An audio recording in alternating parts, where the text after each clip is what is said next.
Philadelphia ஊழியங்கள் வழங்கும் திறந்த வாசல் நேரம்.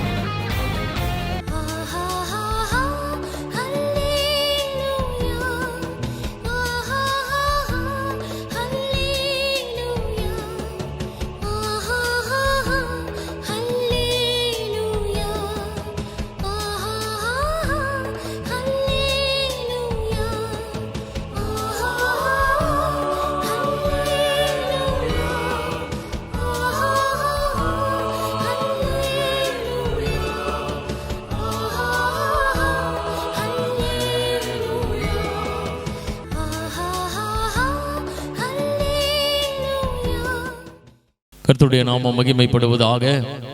நம்முடைய தேவனாகிய கர்த்தர் பரலோகத்தில் வாசமாக இருக்கிறார். பரலோகத்தில் வாசமாக இருக்கிற தேவன் பூமியில் இருக்கிற நம்மை கண்ணோக்கி பார்த்து கொண்டிருக்கிறார். ஏனென்றால் நம்முடைய வாழ்க்கை இந்த உலகத்தில் முடித்து அவரோடு கூட பரலோகத்தில் நாம் நித்தியமாய் வாழ வேண்டும் என்பதற்காக அவர் நம்மை ஆயத்தப்படுத்தி கொண்டிருக்கிறார். பரம எருசலேமே பரலோக விட்டிறங்குதே, அலங்கார மணவாட்டியாய் அழகாக ஜொலித்திடுதே என்று பாடி தேவனை நாம் மகிமைப்படுத்த போகிறோம். பரம எருசலேமே பரலோகம் விட்டிறங்குதே, அலங்கார மணவாட்டியாய் அழகாக ஜொலித்திடுதே. பரம எருசலேமே பரலோகம் விட்டிறங்குதே, அலங்கார மணவாட்டியாய் அழகாக ஜொலித்திடுதே. ஆமென் அல்லேலூயா, ஆமென் அல்லேலூயா, ஆமென் அல்லேலூயா, ஆமென் அல்லேலூயா.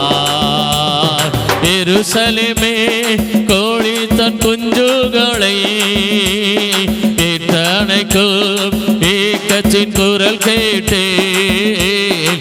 தாய்ப்பறவை துடித்திடும் பாசம் கண்டேன்.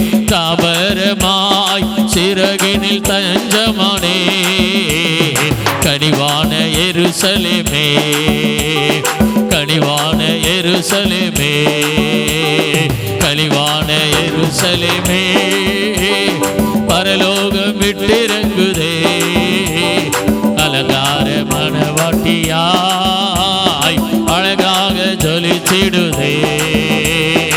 ஆமென் அல்லேலூயா, ஆமென் அல்லேலூயா, ஆமென் அல்லேலூயா. ஜீவதேவன் நகரினில் குடி புகுந்தேன், சீயோன் மலை சீருக்கு சொந்தமானேன். நீதி தேவன் நிழலடி சிரம் புதைத்தேன். நீதிமான்கள் ஆவியில் மறுவி நின்றேன். மேலான எருசலேமே, மேலான எருசலேமே, மேலான எருசலேமே பரலோகம் விட்டிறங்குதே, அலங்கார மணவாட்டியாய் அழகாக ஜொலித்திடுதே. ஆமென் அல்லேலூயா, ஆமென் அல்லேலூயா, ஆமென் அல்லேலூயா, ஆமென் அல்லேலூயா. கண்ணீர் யாவும் கனிவோடு துடைத்திடுவார், எண்ணமதில் ஏக்கங்கள் தீர்த்திடுவார்.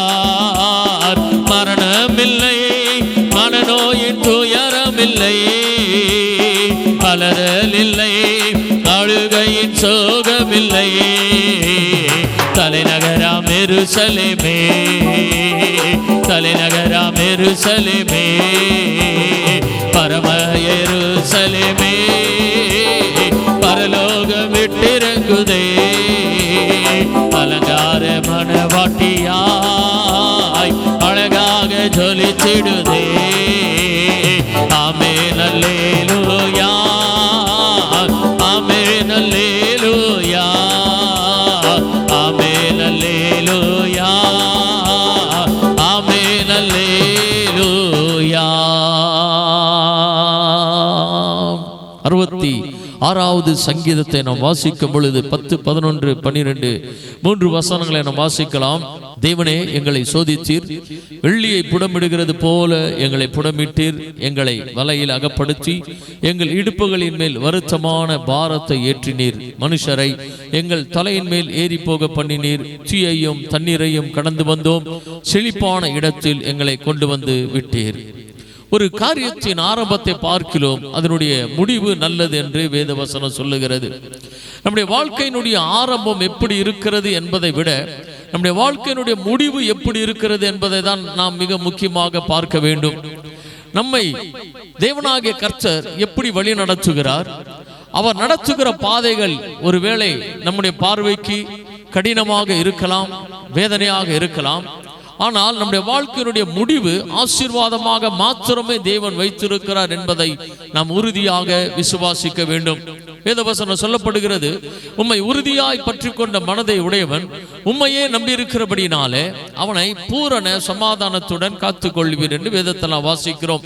இந்த இடத்துல நான் வாசிக்கும் பொழுது இப்படியாக வேதவசனம் சொல்லப்படுகிறது, தேவனே, எங்களை சோதித்தீர், வெள்ளியை புடமிடுகிறது போல எங்களை புடமிட்டீர். தேவ பிள்ளைகள் சொல்லுகிறாங்க, ஆண்டவரே, நீர் எங்களை சோதித்தீர் ஆண்டவரே, வெள்ளியை புடமிடுகிறது போல எங்களை புடமிட்டீர் ஆண்டவரே என்று சொல்லுகிறார்கள். ஆண்டவர் நம்மை எப்படியாக சோதிக்கிறார் என்றால், நம்மை சுத்திகரிக்கும்படியாக, நம்மை தேவனுடைய ஆசீர்வாதத்திற்கு நேராக பாத்திரவான்களாய் மாற்றும்படியாக, எல்லாவற்றிற்கும் மேலாக நம்மை பரலோக ராஜ்யத்திற்கு கொண்டு போகும்படியாக நம்மை ஒரு சில நேரங்களில் தேவன் சோதிக்கிறவராக இருக்கிறார். நம்முடைய விசுவாசத்தை தேவன் சோதிக்கிறவராக இருக்கிறார். அவர் மீது நாம் வைத்திருக்கிற நம்பிக்கையை சோதிக்கிறவராக இருக்கிறார். எல்லா சூழ்நிலையிலும் நாம் எந்த அளவுக்கு அவரை உறுதியாக பற்றி கொண்டிருக்கிறோம், அவரை நாம் விசுவாசிக்கிறோம் என்பதை அவர் பார்க்கிறவராக இருக்கிறார். கர்த்தருடைய கண்கள் பூமி எங்கும் உலாவிக் கொண்டிருக்கிறது, கர்த்தருடைய கண்கள் நீதிமான்கள் மேல் நோக்கமா இருக்கிறது என்று வேதத்தை நாம் பார்க்கிறோம். சொல்லுகிறார், எங்களை சோதித்தீர் ஆண்டவரே, எங்களை புடமிட்டீர் ஆண்டவரே. எப்படியாக நீர் புடமிட்டீர் என்றால், வெள்ளியை புடமிடுகிறது போல புடமிட்டீர். ஒரு வெள்ளியை புடமிட்டதற்கு அப்புறமாக தான் அந்த வெள்ளி பிரகாசமாக மாறுகிறது. அது அநேக ஆசீர்வாதமான ஒரு பொருளாக மாறுகிறது. அது புடமிடாமல் இருக்கிற வரையிலும் அது பிரகாசமான ஒரு வாழ்க்கை யாருக்கும் கிடையாது அதனால. ஆனால் புடமிட்டதற்கு அப்புறமாக அந்த வெள்ளியினுடைய மதிப்பு அதிகமாய் மாறுகிறது. நம்முடைய ஆத்துமாவை, நம்முடைய வாழ்க்கையை தேவன் புடமிடுகிறார். ஏனென்றால் நம்மை பிரகாசம் உள்ளவர்களாய் மாற்றும்படியாக, நம்மை சுத்திகரிக்கும்படியாக, நம்முடைய வாழ்க்கையில காணப்படுகிற எல்லா அசுத்தங்களையும் நீக்கி நம்மை பரிசுத்தம் உள்ளவர்களாய் மாற்றும்படியாக நம்மை அவர் புடமிடுகிற தேவனா இருக்கிறார். அவர் எதை செய்தாலும் நம்முடைய வாழ்க்கையில நன்மைக்காக மாத்திரமே செய்கிறவரா இருக்கிறார். ஒருவேளை நம்முடைய மாம்ச வாழ்க்கையில அதெல்லாம் பார்க்கும் பொழுது நமக்கு வேதனையாக இருக்கலாம், கஷ்டமாக இருக்கலாம். ஆபிரகாமுக்கு வயதான காலத்துல ஒரே பிள்ளை ஈசாக்கை தேவன் கொடுத்தார். வாக்குத்தத்தத்தின் பிள்ளையாக ஈசாக்கு பெற்ற பொழுது அந்த பிள்ளையை ஆபிரகாமை கொண்டே பலியிடும்படியாக கர்த்தர் சொல்லுகிறார். எவ்வளவு பெரிய ஒரு சோதனையான ஒரு காரியம். ஆனாலும் ஆபிரகாமுக்கு தான் ஆராதிக்கிற தேவன் யார் என்பதை அவர் அறிந்திருந்தபடினால, உன் சந்ததியை வானத்தின் நட்சத்திரத்தை போல பெருக பண்ணுவேன், பூமியின் கடல் மணல் அத்தனையாக உன் சந்ததியை பெருக பண்ணுவேன் என்று சொல்லியிருக்கிறார். அவர் சொன்னதை செய்வார் என்று நம்பிக்கையோடு தான் விசுவாசித்து இருக்கிறவர் இன்னார் என்பதை ஆபிரகாம் அறிந்திருந்தபடினால தன்னுடைய ஒரே பேரான வாக்குத்தத்தத்தின் பிள்ளையை பலியிடும்படியாக கொண்டு போனார். ஆனால் கர்த்தர் ஆபிரகாமை தடுத்தார். இன்றைக்கு ஆபிரகாமுடைய சந்ததி வானத்தின் நட்சத்திரத்தை போல பெருகி இருக்கிறது. நம்முடைய வாழ்க்கையில ஆண்டவர் எதை செய்தாலும் நன்மைக்கு எதுவாகவே செய்வார் என்று நாம் அதிகமாய் விசுவாசிக்கிறவர்களா நாம் இருக்க வேண்டும். நம்முடைய புலம்பல்கள் பல நேரங்களில், ஆண்டவரே, ஏன் ஆண்டவரே என்னுடைய வாழ்க்கை இப்படி இருக்கிறது, எதற்காக இதை அனுமதிக்கிறீர் என்று தெரியவில்லை என்று நாம் சொல்லலாம். ஆனால் முடிவை நோக்கி நாம் பார்க்கும் பொழுது ஒரு ஆசீர்வாதமான முடிவை தேவன் கொடுக்கிறவராக இருக்கிறார். அது மாத்திரமல்லாமல் எங்களை வலையில் அகப்படுத்தி எங்கள் இடுப்புகளின் மேல் வருத்தமான பாரத்தை ஏற்றினானவரே, எங்களை வலையில் அகப்படுத்தினீர் ஆண்டவரே. என்னுடைய இடுப்புகளின் மீது வருத்தமான பாரங்கள் சுமக்க முடியவில்லை ஆண்டவரே, நடக்க முடியவில்லை ஆண்டவரே. வருத்தங்கள் எங்களால் சுமக்க முடியவில்லை, கஷ்டங்கள் சுமக்க முடியவில்லை. இஸ்ரவேல் ஜனங்கள் 430 வருடங்கள் எகிப்து தேசத்தில் அவர்கள் பட்ட வேதனைகள் கொஞ்சம் கிடையாது, அதிகமான வேதனைகள். அடிமைத்தனத்தினால அவர்கள் தேவனை நோக்கி முறையிட்டார்கள். எவ்வளவு பயங்கரமான கஷ்டங்கள். ஒரு மனிதனுடைய வாழ்க்கை, மோசமான ஒரு வாழ்க்கை எதுவென்றால் அடிமையினுடைய வாழ்க்கை தான். அப்படிப்பட்ட அடிமைத்தனத்தினுடைய வாழ்க்கை எகிப்து தேசத்தில் அவர்கள் வாழ்ந்து கொண்டிருந்தார்கள். பல பாடுகள், பல வேதனைகள், 430 வருடங்கள். ஆனால் கர்த்தர் அவர்களை ஆசீர்வதித்து கொண்டு வந்தார். இன்றைக்கு உங்களுடைய வாழ்க்கையில எந்த கஷ்டங்கள், எந்த பிரச்சனைகள் உங்களுக்கு வேதனையாக இருந்து கொண்டு இருக்கிறதோ, கஷ்டமாக இருந்து கொண்டு இருக்கிறதோ, நான் ஆண்டவருடைய பிள்ளை, நான் ஆண்டவரை உண்மையாக தேடுகிறேன், ஆண்டவருக்காக உண்மையாக நான் வாழ்கிறேன், ஆனாலும் என்னுடைய வாழ்க்கையில இந்த கஷ்டங்கள் பிரச்சனைகள் மாறவில்லை என்று அங்கலாய்த்து கொண்டு இருப்பீர்கள் என்றால் ஆண்டவர் சொல்லுகிறார், இவை எல்லாவற்றையும் நான் உனக்கு நன்மையாக ஆசீர்வாதமாக முடித்து கொடுப்பேன் என்று ஆண்டவர் சொல்லுகிறார். நாம் ஆராதிக்கிற தேவன் நல்லவர். அவர் நம்முடைய வாழ்க்கையில் ஒருபோது தீமையை அனுமதிப்பது கிடையாது. அவர் நம்முடைய வாழ்க்கையில் தீமையை ஒருபோது கொடுப்பது கிடையாது. எனவே விசுவாசத்தோடு ஆண்டவர் என்னை புடமிட்டு கொண்டு இருக்கிறார். ஆண்டவர் என்னை பொன்னாக விளங்கும்படியாக அவர் என்னை புடமிட்டு கொண்டு இருக்கிறார். என்னை ஒருபோது கைவிடவே மாட்டார். நான் உன்னை விட்டு விலகுவதும் இல்லை, உன்னை கைவிடுவதும் இல்லை என்று சொன்ன கர்த்தர் அவர் வாக்கு மாறாதவர். இன்றைக்கு ஒருவேளை இந்த கஷ்டங்கள் பிரச்சனைகளுடைய வாழ்க்கையில் இருக்கலாம், இவைகள் ஒரு நாள் கண்டிப்பாக மாறும். என் தேவன் மாற்றுவார், என்னுடைய வாழ்க்கையை உயர்த்துவார், என் சிறுமையை மாற்றுவார் என்று நம்பிக்கையோடு தேவனை நோக்கி பார்த்து கொண்டிருப்போம். அவர் சிறியவனை புழுதிலிருந்து எடுத்து எளியவனை குப்பையிலிருந்து உயர்த்தி அவனை பிரபுக்களோடும் ராஜாக்களோடும் உட்கார பண்ணுகிறவர் என்று வேதத்தில் நாம் பார்க்கிறோம். எப்படிப்பட்ட வாழ்க்கையா இருந்தாலும் அந்த வாழ்க்கையை மாற்றி அமைப்பதற்கு தேவனால் முடியும். என்னுடைய வாழ்க்கையை தேவனால் மாற்ற முடியும், என்னுடைய வாழ்க்கையை தேவனால் உயர்த்த முடியும் என்று நம்பிக்கை நமக்குள்ளாக அதிகமாய் பெருகும்படிக்கு, விசுவாசம் பெருகும்படிக்கு ஆண்டவரை நோக்கி நாம் பார்த்து கொண்டிருப்போம். அடுத்த வசனம் சொல்லப்படுகிறது, மனுஷரை எங்கள் தலையின் மேல் ஏறி போக பண்ணினீர், தீயையும் தண்ணீரையும் கடந்து வந்தோம். எல்லாமே வேதனையான காரியங்கள், வேதனையான காரியங்கள். மனுஷரை எங்கள் தலையின் மேல் ஏறி போக பண்ணினீர். மனுஷர்களுடைய அடிமைத்தனம், எவ்வளவு சம்பாதித்தாலும் அந்த சம்பாதனைகளினால வீட்டில் ஒரு ஆசீர்வாதமும் கிடையாது. மனிதர்களினால ஏற்பட்ட அவமானங்கள், நிந்தைகள். மனுஷரை எங்கள் தலையின் மீது ஏறி போக பண்ணினீர், தீயையும் தண்ணீரையும் கடந்து வந்தோம். ஆபத்தான சூழ்நிலைமைகள், என்ன செய்வதென்று தெரியாமல் திகைத்த சூழ்நிலைமைகள். இப்படிப்பட்ட சூழ்நிலைமைகள் எல்லாம் தாண்டி வரும் பொழுது அந்த வசனம் இப்படியாக சொல்லப்படுகிறது, செழிப்பான இடத்தில் எங்களை கொண்டு வந்து விட்டீர் ஆண்டவரே. இத்தனை பாடுகளை நீர் எங்களை வாழ்க்கையில் அனுமதித்தது உண்மைதான். ஏனென்றால் நீர் எங்களை புடமிட்டு இருக்கிறீர் ஆண்டவரே, நீர் எங்களை புடமிட்டு இருக்கிறீர். நாங்கள் உம்முடைய பிள்ளைகள் என்பதை இந்த உலகத்தில் நிரூபிக்கும்படியாக எங்களை புடமிட்டு இருக்கிறீர் ஆண்டவரே. வருத்தங்கள், பாரங்கள் எங்களுடைய இடுப்புகளின் மேல் நீர் ஏற்றினீர் ஆண்டவரே. மனிதர்கள் எங்களுடைய தலையின் மீது ஏறி போக பண்ணினீர் ஆண்டவரே.